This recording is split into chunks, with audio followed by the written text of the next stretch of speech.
বিয়ের পরে আর আর করেন না, বিয়ের পরে আর করিনি। মানে আসলে এগুলো ইচ্ছা করে না না? না, ইচ্ছার মনে চায় না এগুলো কথা, এখন অনেক কষ্ট করে এগুলো তিন মধ্যে আসা রাখছে। বাবুটার অনেক খাওয়াতে পারেনি, করতে পারেনি, অনেক কষ্ট আছে। আচ্ছা,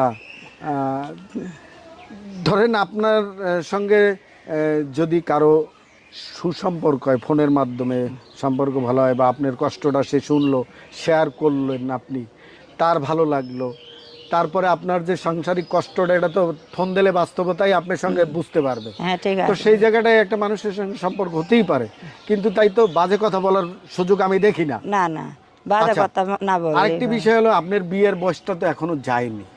না, এখনো যায়নি, কেবল বিয়ে হয়েছে, এই 3.5 বছর হয়েছিল বিয়ে হয়েছে। আচ্ছা, তো এখন যদি আমরা আবার অনেকেই জানি যে এই ইউটিউবে বা যোগাযোগ মাধ্যমে আসলে অনেকে বিয়ের প্রস্তাব প্রস্তাব দেয়, আসলে